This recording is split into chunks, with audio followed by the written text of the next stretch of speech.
Why do some engines suddenly make that sharp ping sound under load, and why can that tiny noise destroy an engine if it's ignored? Here's the short answer. Engine knock happens when part of the air-fuel mix explodes on its own instead of burning smoothly from the spark. It's like lighting a campfire versus popping a firecracker inside a metal can. The campfire pushes steadily. The firecracker hits like a hammer. And modern engines survive because a knock sensor hears those hammer blows early, then the computer quickly backs the engine away from danger. To see it, imagine a cylinder right after the spark. In a normal burn, a flame front grows smoothly, like a wave spreading across a pond. Pressure rises in a controlled way, and the piston gets a clean, even push. But with knock, there's a leftover pocket of mixture, engineers call it the end gas, that gets squeezed and heated so much that it auto-ignites. Not from the spark. From pressure and temperature. When it ignites suddenly, it creates fast pressure spikes and shockwaves that ricochet around the chamber.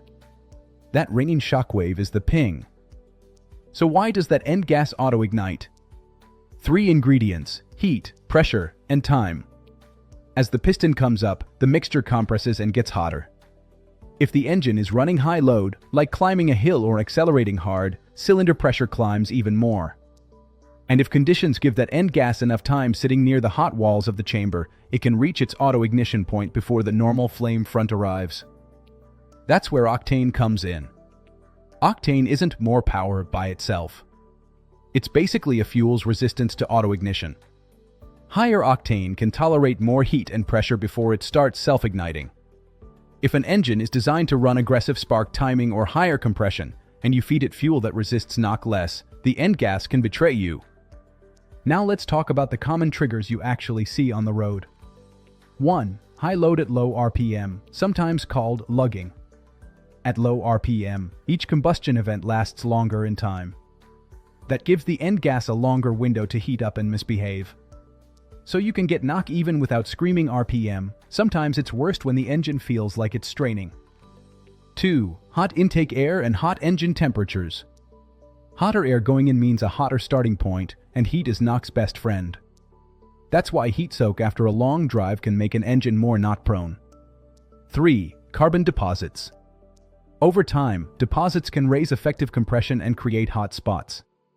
Think of them as tiny heat reservoirs on the piston crown. They don't always cause knock, but they can lower the margin. 4. Boost.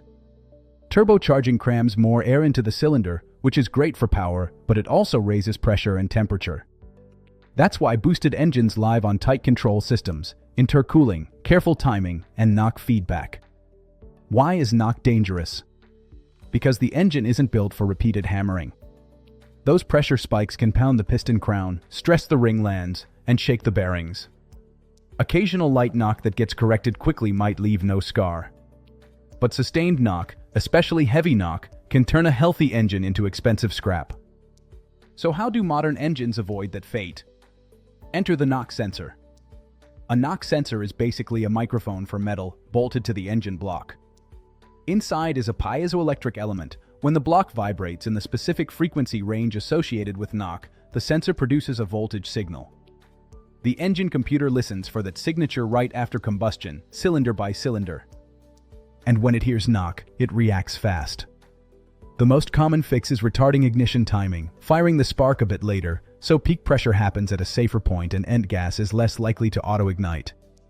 Depending on the engine, it may also slightly adjust the air-fuel mix, reduce boost, or change valve timing, anything that cools the chamber and buys back knock margin. The goal is simple: return combustion from firecracker back to controlled wave. That's also why two engines can feel totally different on the same fuel. One has more knock margin. The other relies heavily on sensors and software to stay safe.